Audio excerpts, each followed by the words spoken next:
Hi all. ఈరోజు నా ముందు ఎవరున్నారో మీరు చూస్తే ఆశ్చర్యపోతారు. Mostly talented, versatile and amazing human beings నా ముందున్నారనమాట. Let me introduce them. Ali garu వస్తున్నారా? సుహాస్ గారు అలీ గారు అనుకుంటున్నాను. కాదండి, మీ గురించే చెప్తున్నాను.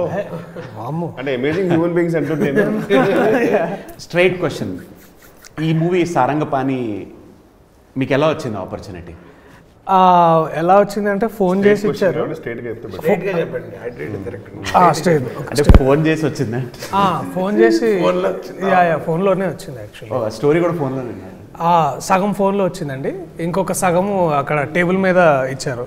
సో మన ఇలాంటివి కాకుండా మూవీలో చాలా బాగుంటాయి మా పంచెస్.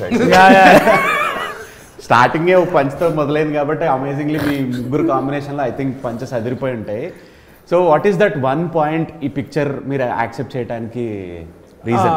పేమెంట్ అండి. తర్వాత కిషోర్ అన్న ఇంకా వీళ్ళిద్దరూ ఒప్పుకున్నారు కాబట్టి. మీరేమైనా డిఫరెంట్గా ఆన్సర్ చేస్తారండి పేమెంట్ కాకుండా? పేమెంట్ అండి, శ్రీదేవి మూవీస్ అంటే మాకు పేమెంట్ నిజంగా చాలా payments, treatment and payment. Treatment and payment thumbnail కి ఐ థింక్ వచ్చేసింది. సో బేసిక్ గా ఇంద్రగంటి గారి సినిమా అని చెప్పి ఎవరు చేయలేదు. అవన్నీ నెక్స్ట్ చెప్దాం అనుకున్నాను, కట్ చేసి లేదు. నేను నెక్స్ట్ క్వశ్చన్ అదే అడుగుదాం అనుకున్నా. ఇప్పుడు ఇంద్రగంటి మోహన్ కృష్ణ గారు తూచి మళ్ళీ ఫస్ట్ యాక్చువల్లీ సార్, ఇంద్రగంటి గారి మూవీస్ లో నేను ఉండడం అనేది ఒక నాకు నిజంగా పూర్వజన్మ సుకృతం. ఇది మళ్ళీ డబ్బింగ్ చేద్దాం అనుకున్నా కానీ మర్చిపోయి ఇంటర్వ్యూ. మీకు ఫస్ట్ మూవీ అనుకుంటా. సో మీకు ఎలా అనిపించింది? మీకు ఫస్ట్ మూవీ ఎలా అనిపించింది ఆయనతో?